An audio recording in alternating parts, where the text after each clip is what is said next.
تو ان کو army chief نے ریموو کر دیا. کسی کو بچانے کی کوشش نہیں کی. مجھے بتائیں آج پیپلز پارٹی ہو, نون لیگ ہو, کوئی اور جمعیت علماء اسلام ہو, یا کوئی اور یہ جو بیوروکریٹس ہیں کسی ادارے میں دیکھ لیں, پولیس والوں کو دیکھ لیں آپ, یہ آج تک انہوں نے کبھی اپنے کسی پیٹی بھائی کے بارے میں کوئی ایسی رپورٹ دی ہے؟ کسی انکوائری میں یہ بتایا کہ ہاں جناب وہ ملوث ہے؟ ہمیشہ انہوں نے اپنے ہر بندے کو بچانے کی کوشش کی.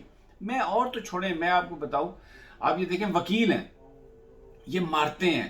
اور مجھے بتائیں پاکستان بار کونسل نے آج تک کتنے وکیلوں کے خلاف کوئی کارروائی کی ہے؟ یہ ہم نے ویڈیوز دیکھی ہیں سوشل میڈیا پہ. یہ پولیس والوں, یہ وکیل جو ہیں یہ تھانوں میں حملہ کرتے ہیں جا کے, یہ ججز کو ان کے ساتھ تشدد کرتے ہیں, گالی گلوچ کرتے ہیں. کبھی کسی نے اپنے, کیوں؟ اس لیے کہ ان کے مفادات وابستہ ہوتے ہیں. ان تمام لوگوں نے حمایت لینی ہوتی ہے, ووٹ لینے ہوتے ہیں, الیکشن جیتنے ہوتے ہیں, یا ان کے مفادات ان کے ساتھ ملے ہوئے ہوتے ہیں. اس لیے کبھی بھی کسی کے حوالے سے یہ ایسی رپورٹ نہیں دیتے کہ جس میں ان کے اپنے کسی ساتھی کا پر جرم جو ہے وہ ثابت ہو. لیکن آپ دیکھیں پاکستان کی فوج کے اندر جو اکاؤنٹیبلٹی کا سسٹم ہے, آپ اس کو دیکھیں.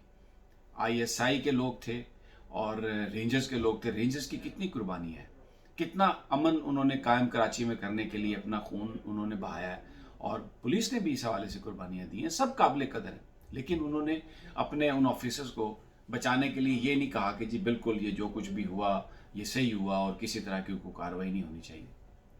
فوج نے یہ ثابت کر دیا کہ ان کے اندر جو سزا جزا کا نظام ہے اس ادارے کے اندر وہ فنکشنل ہے, وہ کام کر رہا ہے اور کام کرتا رہے گا. اس بات سے قطع نظر کہ کیا اس کے نتائج ہو سکتے ہیں. ابھی اس وقت دیکھیں نا, شادیانے بجائے گی مسلم لیگ نون. ہم نہیں کہتے تھے کہ جی یہ انوالومنٹ ہوتی ہے ان کی, اور ہم نہیں کہتے تھے کہ جناب یہ ان کا جو کردار ہے اس کو کم کیا جائے. اور بلاول بھٹو بھی یہ کہیں گے, سید مراد علی شاہ صاحب بھی کہیں گے کہ دیکھیں جناب یہ تو ہماری بات سچ ثابت ہوئی ہے, اور ہم جو کہہ رہے تھے کہ یہ بڑا انہوں نے غلط کیا.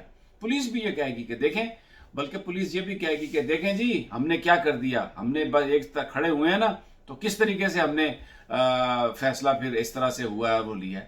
کوئی اس بات کو کوئی عقل مند ذی شعور اور محب وطن پاکستانی ہی سمجھ سکتا ہے کہ پاکستان کی فوج نے ایسے موقع پر اس چیز کی پرواہ کیے بغیر کہ اس انکوائری کے نتائج کیا ہوں گے, جو بھی اس حوالے سے جس کو انہوں نے سمجھا کہ اس پر الزام ہے اس کے خلاف انہوں نے اپنی کورٹ آف انکوائری نے فیصلہ دیا.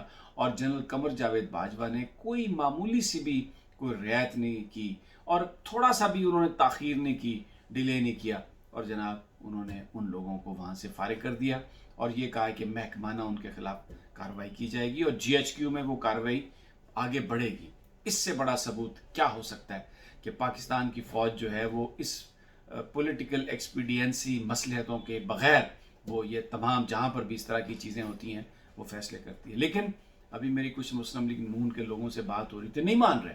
وہ کہتے ہیں جناب نہیں, یہ جن افسروں کو وہاں سے ہٹایا گیا ہے یہ تو کوئی بات ہی نہ ہوئی, ان کو جو آرڈر کس نے دیا تھا. اب انکوائری کی رپورٹ میں یہ بات آئی ہے کہ وہ بڑے ایکسپیرینسڈ آفیسرز تھے, بڑے سینئر آفیسرز تھے, اور وہ ان کو چاہیے تھا کہ وہ اس سچویشن کو بہتر انداز میں ہینڈل کرتے, لیکن جو راستہ انہوں نے اپنایا اس سے اداروں کے درمیان غلط فہمی پیدا ہوئی, اس لیے ان کو ہم ریموو کرتے ہیں اور ان کے خلاف فردر انکوائری کریں گے. نون لیگ یہ نہیں بات مان رہی, مولانا فضل الرحمان کی جماعت یہ بات نہیں مان رہی. وہ کیا کہہ رہے ہیں, جناب یہ تو آرڈر دیے گئے تھے, اب ان کا نشانہ کون ہے؟ اب بھی ان کا نشانہ جنرل قمر جاوید باجوہ ہے, ان کا نشانہ جنرل فیض حمید ہے. آپ دیکھیں جنرل صاحب نے پاکستان آرمی کے ان آفیسر جو آئی ایس آئی سے جن کا تعلق تھا, رینجر سے جن کا تعلق تھا, ان کو ہٹا دیا.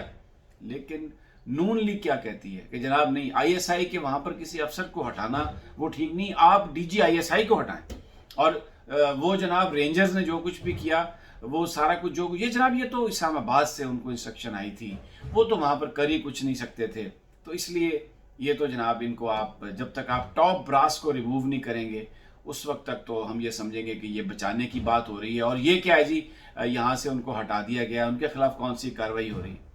یہ اب آپ دیکھیں کہ پاکستان کی فوج کی نے اس چیز سے قطع نظر کہ اس کا کیا نتائج ہوں گے, ایک میرٹ پر حق سچ پر مبنی ایک فیصلہ انہوں نے کیا, انکوائری کی, اس میں ٹائم لیا, اس میں بہت سارے محسن اقبال صاحب کی سٹیٹمنٹ, شاہد خاقان عباسی کی سٹیٹمنٹ, نواز شریف کی سٹیٹمنٹ آپ دیکھیں, او جی کہ اس میں کون سی ایسی بات ہے، وہ تو معاملہ سامنے ہے، اس میں انکوائری کی کیا ضرورت ہے، بس ہٹا دیں، آپ سب کو ہٹا دیں، اس میں جنرل فیض کو ہٹا دیں، آرمی چیف کو ہٹا دیں، اس میں کیا انکوائری کی ضرورت ہے۔ یہ ان کے بیانات تھے۔ بلاول بھٹو نے بھی یہ بات کہی کہ وہ بڑی بےتابی سے اس انکوائری کا انتظار کر رہے ہیں اور وہ دیکھیں گے کہ اس کی کیا رپورٹ آئے گی، اور آئی جی سندھ نے بھی جو درخواست دی تھی چھٹی کی، وہ بھی انہوں نے چند دنوں کے لیے 10-12 دنوں کے لیے مؤخر کیا تھا، جس میں پھر بعد میں انہوں نے اضافہ کر دیا۔ لیکن اب مجھے یہ لگتا ہے کہ یہ انکوائری کی جو رپورٹ ہے، آئی جی سندھ صاحب کو بھی اس پر مطمئن ہونا چاہیے، پولیس سندھ کو بھی اس پر مطمئن ہونا چاہیے، اور سب سے بڑھ کر بلاول بھٹو سے جو وعدہ کیا تھا جنرل قمر جاوید باجوہ نے، پوری قوم سے وعدہ کیا تھا، گفتگو انہوں نے بلاول بھٹو سے کی تھی، اپنا وہ وعدہ پورا کر دیا کہ ایک ایسی انڈیپینڈنٹ انکوائری، اور یہ کہا تھا کہ انکوائری کی رپورٹ جو بھی آئے گی اس پر عمل درآمد ہوگا۔ آپ کے سامنے ہے آئی ایس آئی کے وہ لوگ، رینجرز کے وہ لوگ جو اس رات وہاں پر موجود تھے، جنہوں نے یہ سارا کچھ کیا، جو ایلیجڈلی جو تھا کہ جی اغوا کیا اور سب کچھ کیا۔ بہرحال ایک بات تو طے ہے کہ کورٹ آف جو انکوائری تھی اس نے یہ بات ڈٹرمن کی کہ شاید انہوں نے اپنے اختیارات سے تجاوز کیا، جو راستہ انہوں نے اختیار کیا وہ راستہ انہیں اختیار نہیں کرنا چاہیے تھا، اور اس کی انہیں ریکمنڈیشن انہوں نے کر کے دی کہ جناب یہ انہوں نے کام کیا، تو آرمی چیف نے ان کو ہٹا دیا، اور ساتھ میں یہی کہا کہ جی ایچ کیو میں ان کے خلاف فردر جو ہے، جو بھی قانون ہے اس کے تحت کارروائی کی جائے گی۔ تو مجھے لگتا ہے کہ میرا خیال ہے کہ بلاول بھٹو کو، پیپلز پارٹی کو بھی اس پر مطمئن ہونا چاہیے، سندھ پولیس کو بھی، اصولی طور پر تو نون لیگ کو بھی مطمئن ہونا چاہیے، لیکن ان کی جو تنقید ہے وہ کوئی میرٹ پر نہیں ہے، پاکستان کی فوج پر جو تنقید ہے وہ تو جو آئی ایس آئی کے سربراہ اور پاکستان فوج کے جو سربراہ ہیں اس سے وہ استعفیٰ لینا چاہتے ہیں۔